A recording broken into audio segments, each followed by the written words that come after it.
Прво, техничката влада беше формирана после Пржинскиот договор за да се одржат фер и демократски избори во 2016 година.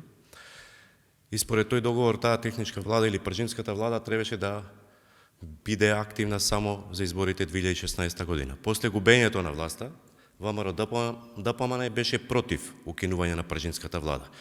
И мора да констатирам дека прво добро е што ВМРО ДПМН после толкав период признава дека нашата држава има институции кои што може да спроведат фер и демократски избори и за разлика од 2016 година, кога нашата држава беше категоризирана како заробена држава, денес е држава која што може да спроведе такви избори, признаени од сите фер, демократски, слободни, кредибилни избори. И во врска со тоа што го наметнува ВМРО ДПМН како прашање, како теза, спориме две работи.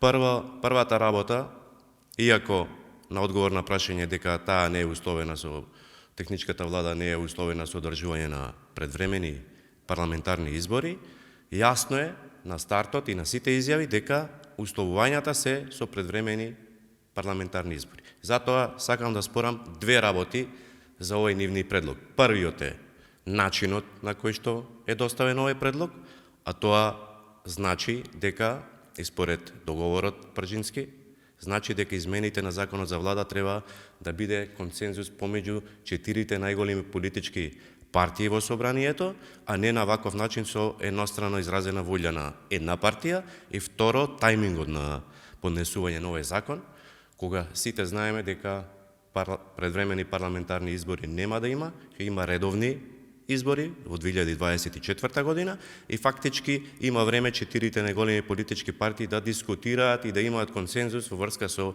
техничката влада.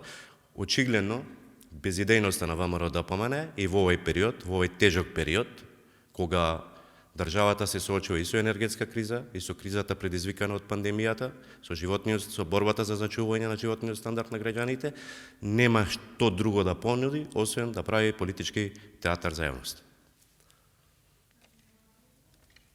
Мола?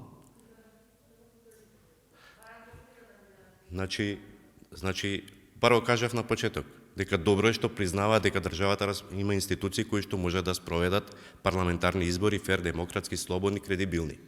Значи нема потреба техничка влада. Но истовремено кажав дека го спориме начинот и тајмингот на понесување нова законско решение. Секако дека за ова законско решение треба да разговараме, да имаме консензус како 4 најголеми политички чинители или 4 најголеми политички партии застапени во собранието. Секако и за времето има време да се разговара за ова прашање, затоа што предвремени избори нема да има. Благодарам.